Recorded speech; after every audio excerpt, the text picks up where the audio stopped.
Olá, no ar mais um programa Saúde Ativa, aqui na tela da sua TV Câmara Aracaju, o seu canal legislativo municipal. Olha só, no programa de hoje vamos falar sobre nosso segundo cérebro, que regula mais coisas no nosso corpo do que você imagina. No quadro Comer Bem, o renomado chefe César Soutello preparou um frango tailandês sensacional. E no quadro Oncolegal, Rafaela Macedo conversa com o procurador Pedro Dias sobre precatórios para portadores de doenças graves. Fica comigo.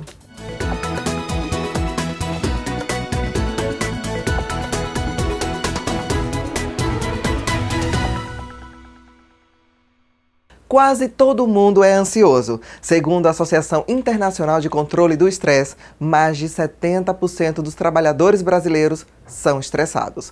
Mas não é só, viu? Mais da metade da população está acima do peso e tem problemas de sono. E nunca houve tanta gente no mundo sofrendo de depressão. De onde vem tudo isso? É claro que cada um desses problemas tem suas próprias causas, mas novos estudos têm revelado um ponto em comum entre todos eles: a sua barriga. Não entendeu nada? Pois é, eu fui conversar com o médico Francis Vinícius para saber que história é essa. Roda a VT. Ele tem 9 metros de comprimento, mais de 500 milhões de neurônios e, olha, controla muita coisa do que a gente faz, inclusive o que pensamos. Você faz ideia do que seja? Pois é, o nosso intestino, que hoje, acredite, é considerado já pela ciência o nosso segundo cérebro. Mas quem vai nos explicar mais sobre isso, porque eu tenho certeza que você também ficou confusa, é o médico Dr. Francis Vinícius. Dr. Francis, que história é essa que hoje o nosso intestino é considerado o nosso segundo cérebro? Por quê? Na verdade, Gil, o intestino, hoje está sendo falado como segundo cérebro, mas ele é muito mais do que isso, né? É pelo nosso intestino que entram os nutrientes, os componentes, né, de tudo que nós vamos fabricar no nosso corpo. Então, assim, os nossos hormônios, eles vão precisar de matéria-prima, muitas delas vão ser absorvidas pelo intestino, tá? Algumas reações acabam ocorrendo no intestino. Por exemplo, a serotonina, que é um neurotransmissor importantíssimo para o nosso cérebro, ela é muito fabricada também no intestino. Então, algumas das bactérias que estão no nosso intestino, elas são muito importantes para isso. Por isso que se fala hoje em o nosso intestino ser o nosso segundo cérebro. Então, a gente já sabe que as pessoas que não têm uma saúde intestinal boa, elas acabam tendo oscilação de humor. Então, às vezes, a pessoa um dia está muito agitado, otimista, no outro tá para baixo e ninguém sabe o que é isso. E aí a pessoa realmente está tendo algum problema nesse sentido intestinal. Ou seja, né, doutor, só interrompendo aqui, aquela máxima de que somos o que comemos cabe perfeitamente aqui, porque se ela regula, o intestino vai ser responsável até pelo nosso estado de humor. Com certeza. O que comemos realmente diz muito do que somos. Isso daí, eu costumo dizer que é um clichê, mas é muito verdade. Então, assim, quando a gente diz que uma pessoa come alimentos inflamatórios, são alimentos, na verdade, que vão, como o nome está dizendo, inflamar o nosso intestino e, por consequência, todo o nosso corpo. Eu iria falar aqui, as bactérias que nós temos no intestino são conhecidas como microbiota normal intestinal. Na verdade, é a nossa flora. Nós temos mais material genético bacteriano no nosso corpo do que de nossas próprias células. Então, elas são extremamente importantes para o nosso equilíbrio. E aí, o que acontece? Quando eu tenho alguma desregulação dessa microbiota, vamos supor que uma parte dessas bactérias morra e dê espaço para o crescimento de outras bactérias, que são bactérias causadoras de doenças, são bactérias ditas patogênicas, eu vou ter um desequilíbrio aí e eu vou começar a ter inflamação. Essa inflamação ela pode ser local, eu posso ter aí uma dor abdominal, eu posso ter alteração de hábito intestinal, tá? Por exemplo, constipar, eu não consegui ir no banheiro, eu sempre digo que o normal é que a pessoa consiga pelo menos uma vez ao dia, né? E aí Quando eu tenho essa alteração, isso pode ser um sinal inflamatório. Além disso, outras manifestações. Por exemplo, um paciente que tem uma rinite alérgica e aí está tomando os remédios, está evitando poeira, só que não consegue compensar, porque está inflamado, o paciente está inflamado. Essas bactérias, elas também atuam na nossa imunidade. Quando a gente tem a microbiota normal com saúde, a gente tem uma predominância de uma resposta imunológica para nos defender. E quando nós temos uma desregulação, a resposta já é mais, que a gente chama uma resposta de hipersensibilidade TH2, que a gente diz tecnicamente que é mais assim, alérgico, autoimunidade. Então aí a gente já começa a ter inflamação. Entendi. Então a relação com os alimentos não deve ser somente no sentido de ganhar peso ou perder peso, né? Emagrecimento ou obesidade. Está muito além disso. Está envolvido toda a questão da saúde, inclusive, como a gente tem falado, do estado de espírito também. Exatamente. Não tem como eu ter saúde se eu não cuido do meu intestino. Eu tenho que selecionar o que entra no meu corpo, né? Que nutriente eu vou ingerir, pensando realmente no meu bem-estar. Então, muitos pacientes, eles vêm ao consultório, a gente fala da importância disso, e aí quando a gente fala, a alimentação tem que caprichar, aí eles, não, mas minha alimentação é ótima. Então, assim, quando a gente vai ver, na verdade, a alimentação não está tão legal assim, porque a gente não está falando de calorias só, a gente não está falando realmente, como você falou, da forma, da estética, a gente está falando da qualidade desses alimentos que chegam. Então, se eu como uma carne, de onde ela é proveniente, se eu como um frango, ele é orgânico, ele está recebendo hormônio que vai inflamar meu corpo. Eu estou ingerindo alimentos inflamatórios como o glúten, o leite, o açúcar, eu estou exagerando nisso ou não, né? Então é muito sério isso, a gente pode dizer que temos um verdadeiro rei na barriga, né? Temos que cuidar dele, desse intestino, nosso segundo cérebro, porque ele regula tudo, né, Vinícius? Com certeza, é um ponto de partida para quem quer ter saúde e viver bem em muitos anos. Pois é, e como eu sempre digo, né, a questão estética é apenas o bônus do processo. O que interessa mesmo é cuidar do lado de dentro, né? Somos um reflexo do que temos aqui dentro. É isso, então, acredito que tenha edificado muito você e eu volto aos estúdios, então.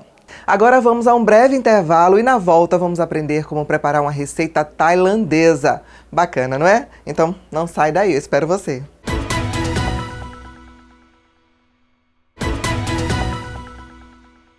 Estamos de volta com Saúde Ativa e antes de irmos ao quadro Comer Bem, eu quero te lembrar que você pode acompanhar todo o trabalho desenvolvido pelo vereador que você elegeu através do portal da Câmara. O endereço é o seguinte, anota aí, www.aracaju.se.leg.br. Ah, e você sabia que é possível baixar o aplicativo TV Câmara Aracaju tanto para iOS quanto para Android e acompanhar toda a nossa programação de onde quer que você esteja?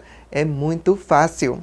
Agora sim, é hora do momento mais saboroso do programa, o quadro Comer Bem.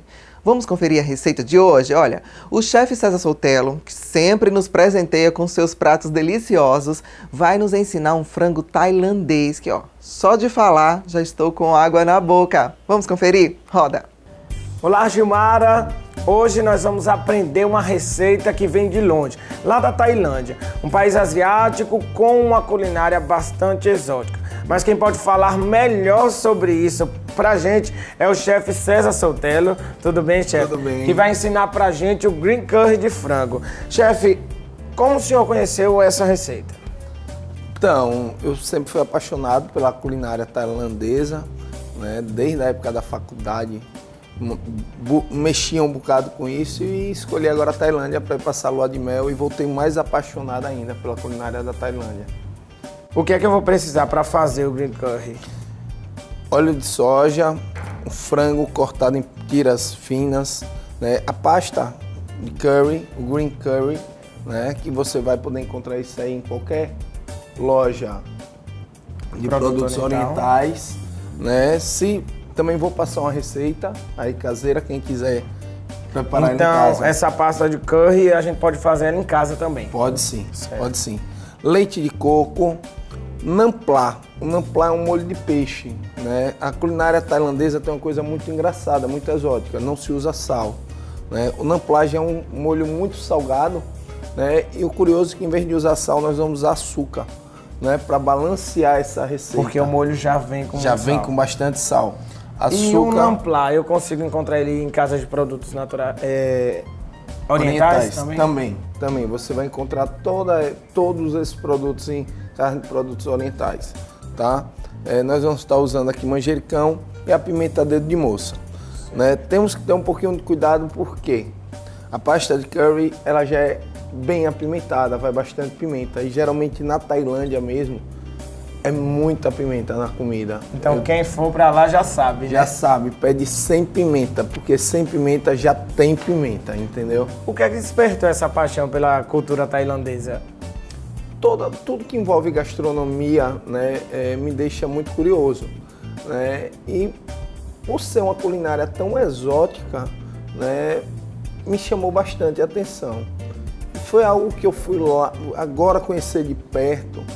É um povo que ama cozinhar, né? Cozinha muito bem, cozinha de uma forma totalmente diferente. A comida lá é muito barata. Eu acho que é uma das coisas mais famosas da Tailândia, é de fato a culinária, né? A culinária de lá é surpreendente, né? A quantidade a diversidade de formas de preparos é surreal. A quantidade de frutos do mar, eles usam muito frutos do mar. Né? Tanto que essa mesma receita você pode estar substituindo o frango por um peixe, ou por um camarão, ou por uma lula, ou por frutos do mar. Né? Uma coisa que a gente vê muito pouco na Tailândia realmente é carne. Carne praticamente não se vê, e quando se vê realmente é com um preço bem mais alto. O mais barato de lá mesmo, por incrível que pareça, é frutos do mar. Uma cultura bem diferente da nossa aqui no Brasil. Outra coisa, na Tailândia, né, além do green curry que você vai ensinar pra gente aqui hoje, o que é que mais te chamou a atenção na culinária lá? Muita coisa me chamou a atenção lá, né? Desde os chocolates exóticos, né, que lá você vai comer chocolate de wasabi ou chocolate de chá verde, né? A comida de rua é algo muito forte lá, muito forte, né? Você come muito bem em barraquinhas no meio das ruas de Bangkok. E assim, a diversidade mesmo de frutas e verduras deles, que parecem muito com as nossas, mas muitas vezes com sabores totalmente diferentes. Com uso também, né, bem diferente. Para você que gosta de comida saudável, eu tenho uma boa notícia para você. O green curry, ele também é um termogênico, né? Uma comida que acaba atuando como um termogênico. Ele é uma comida bem leve, toda a comida tailandesa é uma comida bem leve, uma comida de fácil digestão. Né? Todo mundo sabe que a carne vermelha, eu acho que é o que mais demora a ser digerido por nosso corpo. Uma proteína de difícil digestão. Difícil digestão. Então aqui você vê, é tudo muito natural, é tudo sempre muito fresquinho e é termogênico, né? Porque ele vai a pimenta, vai gengibre na preparação da pasta de curry. Então assim, é algo bem saudável, bem gostoso de comer e muito leve. Uma Dá para refeição comer bem sendo saudável também, né? Sem ter muito constrangimento com a consciência. A consciência, isso é importante. Vamos lá começar a fazer nosso green curry. Qual o primeiro passo, chefe? O primeiro passo, aqui eu vou estar aquecendo aqui nossa panela. Primeira coisa, um pouco de óleo aqui na frigideira. Nós vamos estar entrando. Primeira coisa que a gente entra, não tempera o frango com nada, só o frango cortadinho. Né? Nós vamos... aquele filezinho de peito de frango? Pode ser o filé de peito de frango, pode ser aquele sassami, pode ser o próprio peito mesmo, desossado. Né? Sempre cortado em tiras bem finas, em lascas finas. Por quê? Para que haja uma cocção rápida disso.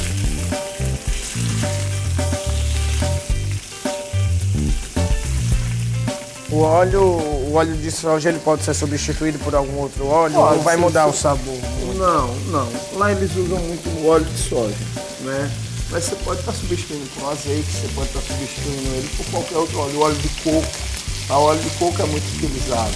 Né? O óleo de coco é super saudável, né? Seria uma boa substituição.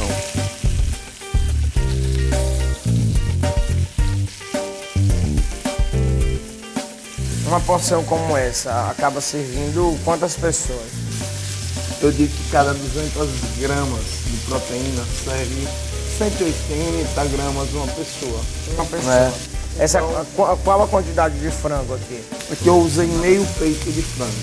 Né? Isso aqui vai dar, forem 2 pessoas que não comam muito, eu acho que serve bem. Se eu dobrar a quantidade de frango, por exemplo, colocar um peito inteiro e vou dobrar todas as outras quantidades de ingredientes aqui? Tem a questão de arder, a tolerância mais à pimenta ou a tolerância menor à pimenta. Vai uma muito questão gosto, de mais né? salgado ou menos salgado. Eu acho que vai muito do bom senso de cada cozinheiro. Né? Eu digo que por isso que a cozinha quente é tão melhor do que a confeitaria, ao meu ver. Confeitaria a gente tem que sempre estar seguindo aquela receita daquela forma metódica. E aqui eu acho que cabe um pouco do bom senso de cada um. Né? Olha, deu uma douradinha no frango. Gente, esse frango não tem nenhum tempero, né? Nenhum Mas tá tempero. muito cheiroso já. Nada. Pronto, franguinho cozido. Vamos entrar aqui com uma pasta de Mostra aqui, Dedé, pra gente qual o ponto do frango, né? Quando ele vai O colocar frango o... começou a dourar. Ele quando está começando a ficar douradinho, né? Ele já Já é está o- cozido. o- Você pode ver muito rápido, porque ele justamente, né? Nós usamos muito rápido, porque o frango está cortado bem fininho mesmo. É uma cocção muito rápida. Vou botar aqui mais um pouquinho desse curry verde, dessa pasta de curry. Essa Vamos pasta de curry, mexer ela é aqui. bem cheirosa. Ela Muito. tem um Ela é cheiro que lembra aromática. aqueles condimentos, né? Sim, ela vai, Prontos. ela vai muito, ó, leite de coco.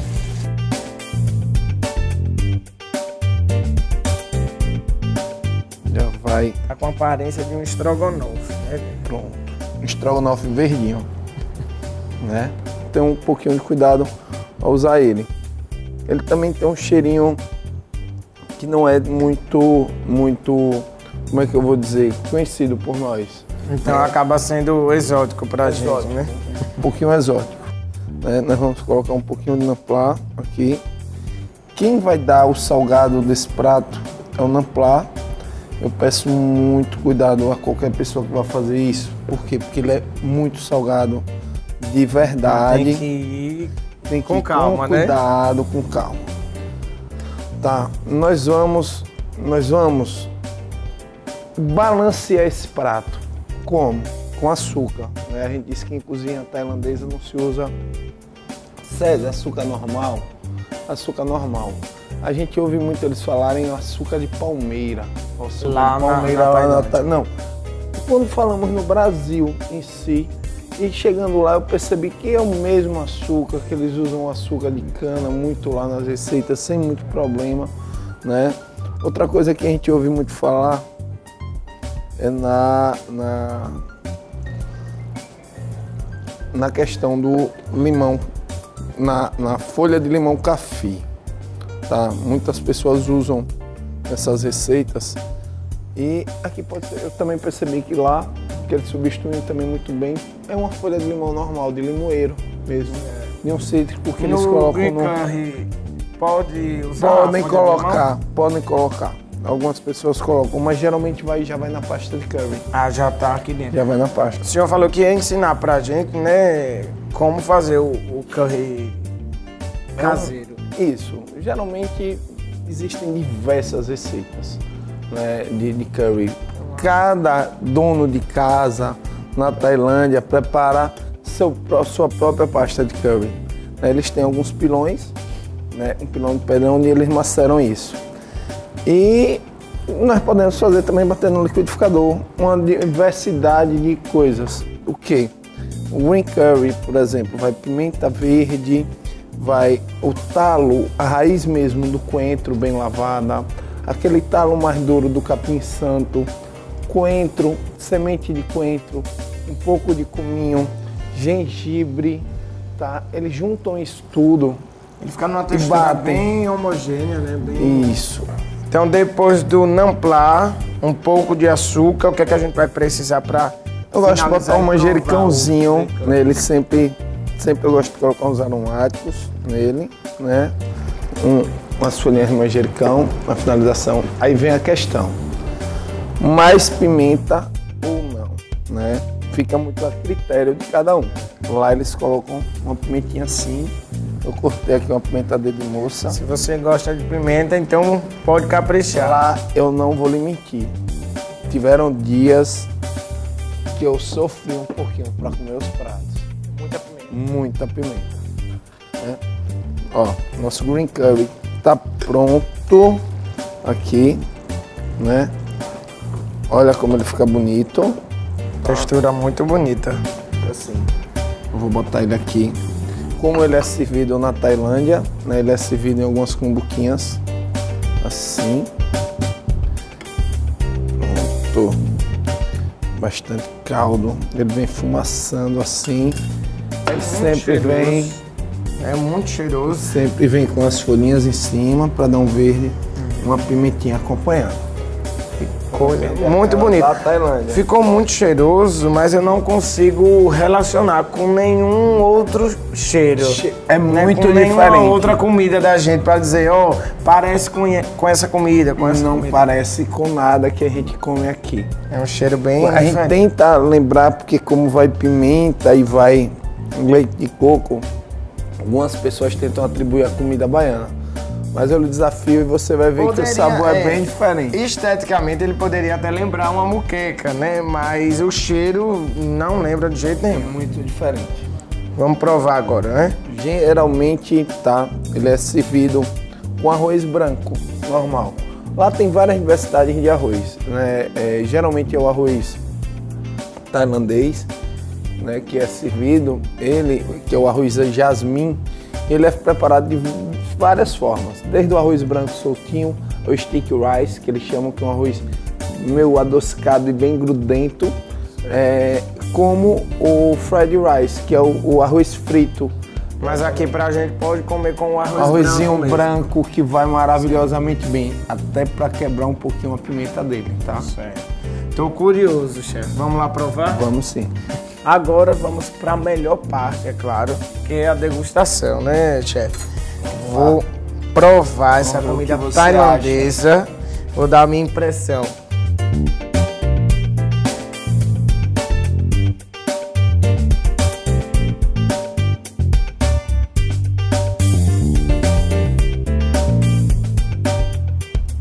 Muito boa.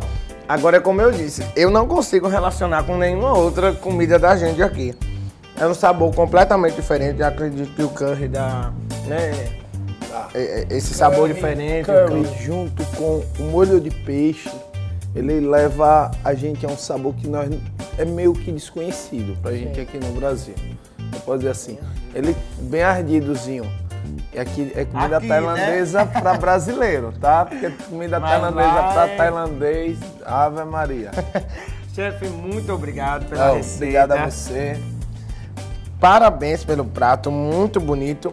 Então você que pretende conhecer a Tailândia e você que não vai para a Tailândia, mas quer comer uma comida tailandesa, já fica aí a receita. Agora segue com você, Gilmara.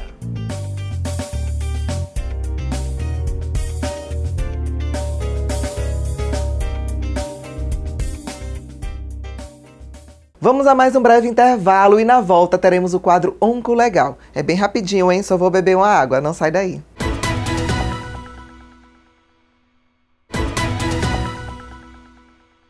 Voltamos com o nosso Saúde Ativa e olha só, manda sugestões e críticas para nós. Envia tudo para o nosso e-mail, anota aí, produçãotvcâmara@cmaju.se.gov.br. E agora chegou a hora do quadro Oncolegal com Rafaela Macedo. Hoje ela traz um tema muito útil, precatórios para portadores de doenças graves. É com você, Rafaela.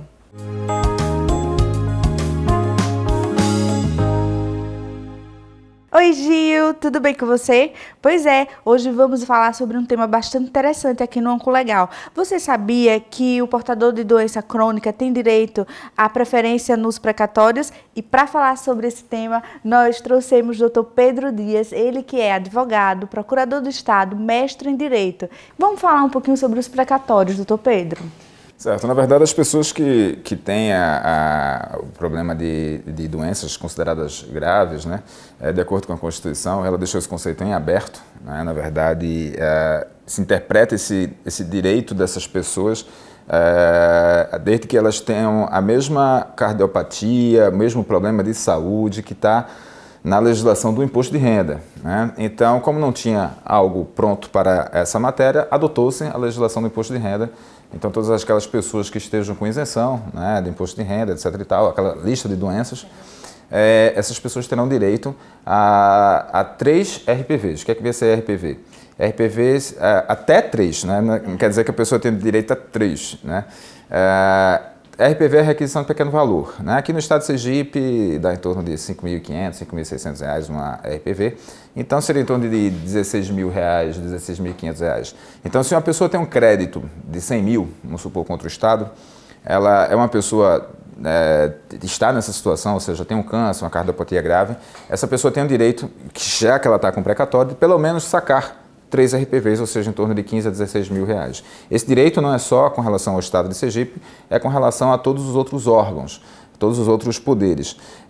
Por exemplo, o ente federado, o município de Aracaju, o município de Estância, etc. e tal, em que a pessoa tem um precatório, né, ela pode pedir ao Tribunal de Justiça para que pelo menos seja antecipada essa quantia. Essa quantia vai ser antecipada, ele vai receber, e aí vai aguardar normalmente a fila do precatório dele, né, que pode ser 2 filas, pode ser uma fila cronológica, que era a fila antiga, ou pode ser uma fila do menor valor para o maior valor, né? Porque, afinal de contas, uma das coisas que a emenda constitucional fez foi exatamente tirar aquele problema que se tinha antigamente. Eu tenho um precatório de 20 mil para receber, mas só que antes de mim tem um precatório de 20 milhões e o Estado não tem o dinheiro para pagar o de 20 milhões, então eu que tenho direito a 20 mil não recebo. Né? Então criou-se uma fila inversa, ou seja, do menor para o maior valor. E isso foi muito positivo quando foi feito, porque vários créditos pequenos, né, desses credores menores, foram pagos rapidamente. E aqueles créditos maiores, mais vultosos, continuam esperando normalmente a sua fila para serem pagos. Pois é. Gente, vocês sabem que eu sou muito fã de Dr. Pedro Dias, né? Todo mundo sabe. Mas, assim, ele desenvolve trabalhos belíssimos lá na PGE. Inclusive, tem um sobre a legislação fundiária, né? Que tá muito que é um tema muito abordado e muito atual. Então, eu queria que ele falasse um pouquinho com a gente sobre isso. A regularização fundiária é um tema super importante. Na verdade, era para ser uma das tônicas principais de qualquer candidato a governador do estado, né? Quando você começa a observar os problemas que a falta de regularização fundiária faz, você começa a perceber o quão rico e quão importante esse tema é. Basta dizer que, por exemplo, com relação à segurança pública, Medellín conseguiu diminuir bastante os seus índices de criminalidade quando ela começou a apostar em um processo de regularização fundiária. O próprio Banco Mundial disse que o Estado brasileiro, uma das formas do Estado brasileiro sair de sua crise econômica é apostar, dentre outros pilares, e um dos pilares seria a regularização fundiária.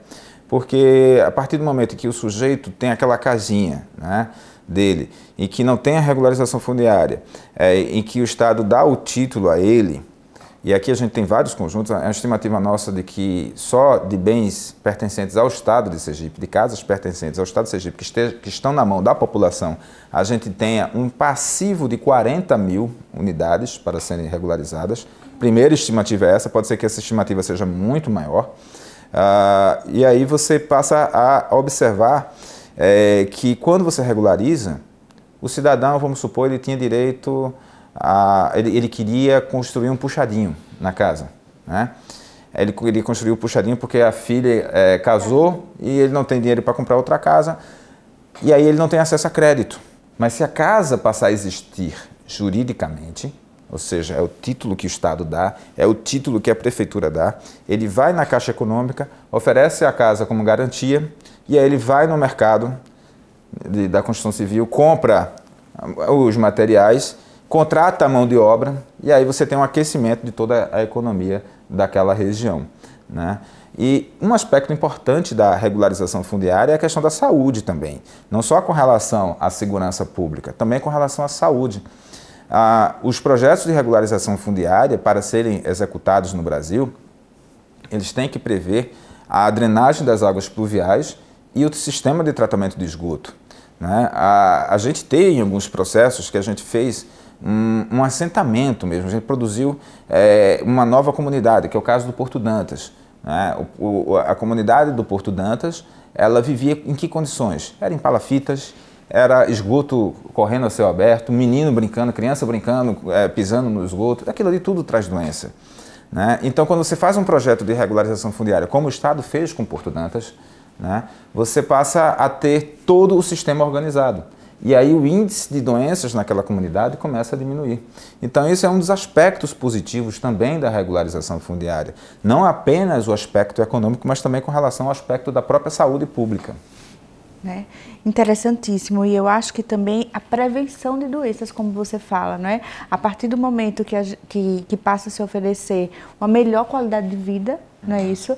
Isso reflete na saúde da população. Exato, e os projetos de regularização fundiária, a gente também tem que ter uma preocupação ambiental, né? Porque não é só a questão da pessoa, a gente também tem uma preocupação ambiental.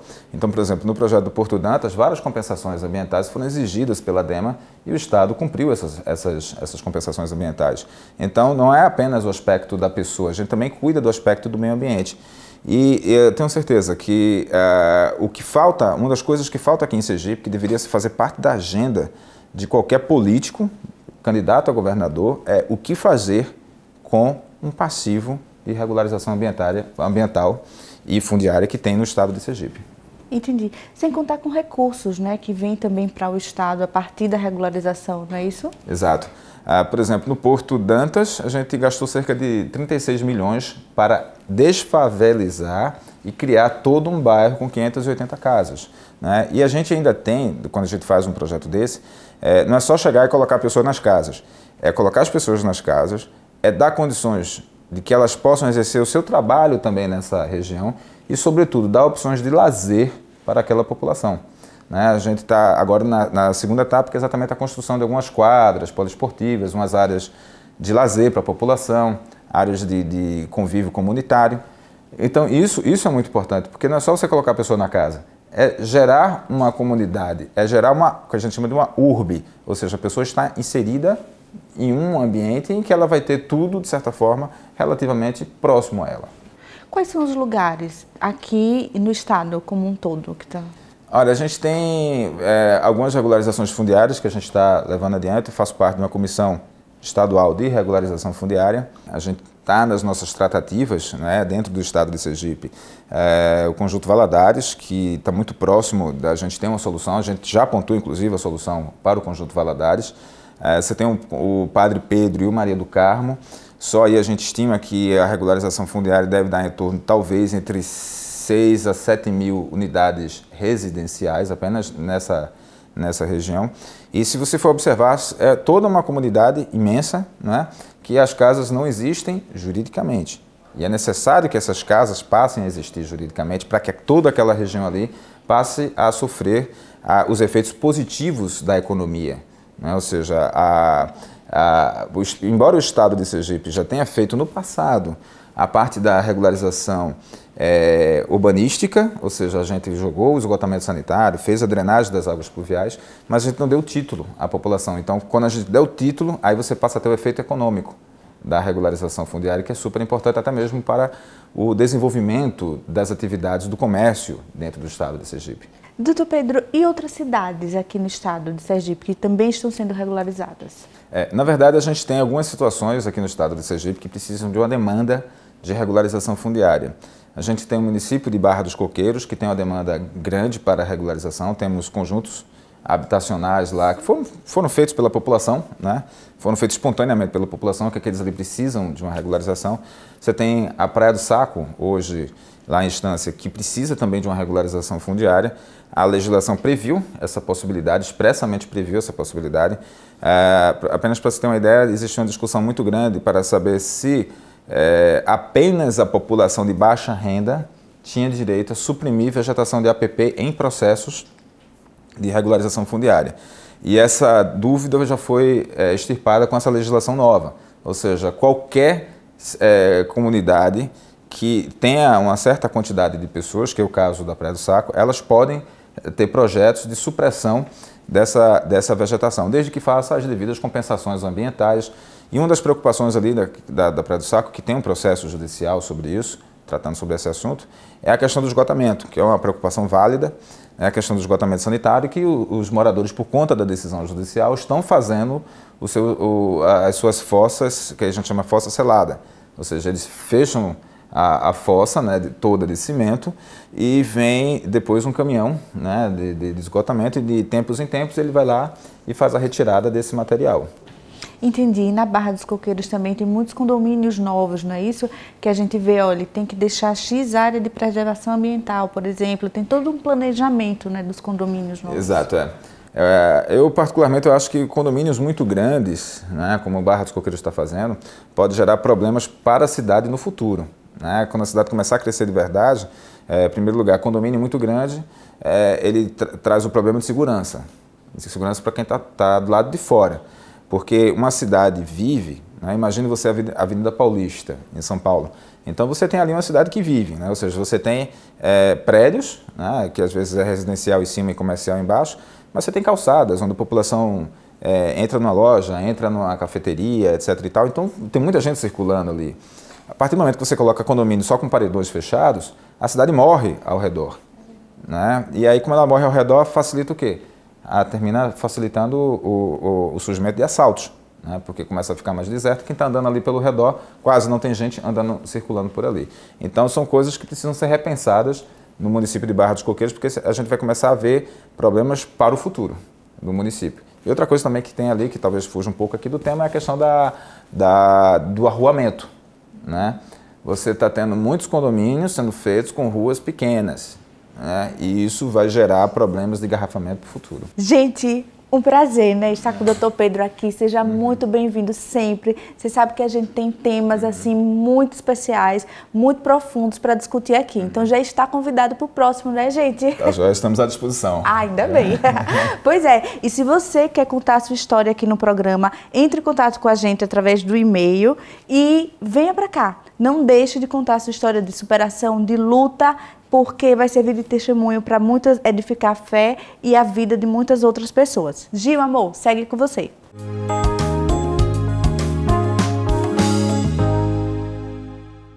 Obrigada, Rafa. Obrigada ao Dr. Pedro Dias. E olha, gente, o Saúde Ativa fica aqui, chega ao fim. Mas não esqueça, hein? Temos um encontro marcado toda semana aqui na tela da sua TV Câmara. E antes, deixe-me te lembrar mais uma vez que você pode baixar o aplicativo TV Câmara Aracaju para iOS e Android. E daí acompanhar toda a nossa programação de onde quer que você esteja. Fique com Deus e até semana que vem. Tchau, tchau.